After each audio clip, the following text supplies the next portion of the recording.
One of the misconceptions that homeowners have is that they need a bigger house. After more than 15 years working as an architect, I've realized that people don't actually need more space. What they need is better designed space. In this video, I want to walk you through a rear extension project that completely changed the way a family lived. Like many Victorian and terrace homes across London, the property had a narrow kitchen, limited natural light, and very little space for entertaining. They loved the area and didn't want to move, but they also felt like they were running out of room. And that's where good design can completely change the way a home works. As we go through the project, I will also explain the difference between rear extension, side extension, wraparound extension, and also a garage conversion. So if you're considering a project for yourself, you'll also have a better understanding of which one will be best for your property.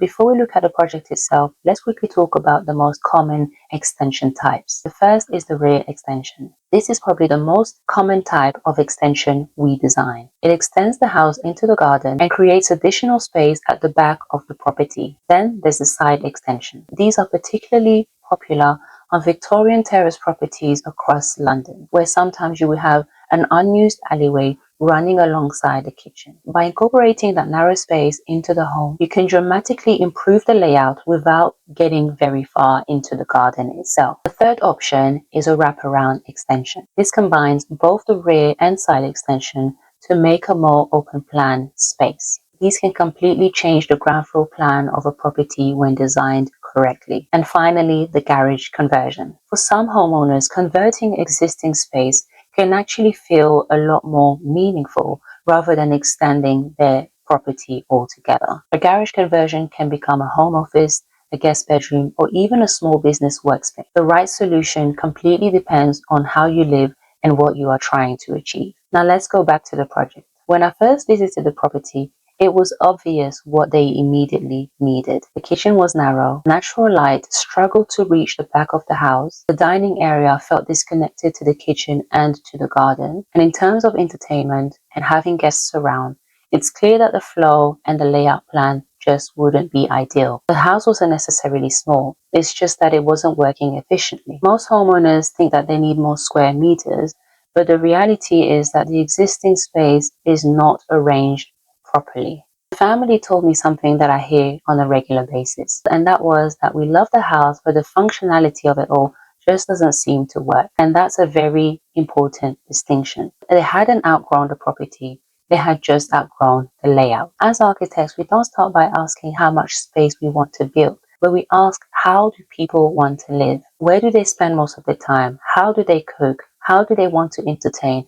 Where do they see themselves living and using the space in the years to come? How do they move through the space every day? Are they working from home, or do they use some of these spaces temporarily? In this project, the biggest opportunity wasn't necessarily adding more floor space. It was actually to create a stronger connection between the house and the garden. And when we introduced the roof lights, the flood of daylight that came into the space just felt inviting and warm. We opened up the elevation, added windows, added French doors, and altogether all those elements made a beautiful extension. What was once dark became a bright, inviting family space. The roof lights brought daylight deep into the floor plan. The garden suddenly became part of the experience of the home rather than something that you stepped out into. And that's one of the most beautiful and important things that architecture can do. It can completely change how a space feels without making it dramatically bigger or larger. If you're finding this useful so far, I really appreciate if you could like the video. It helps more homeowners and property developers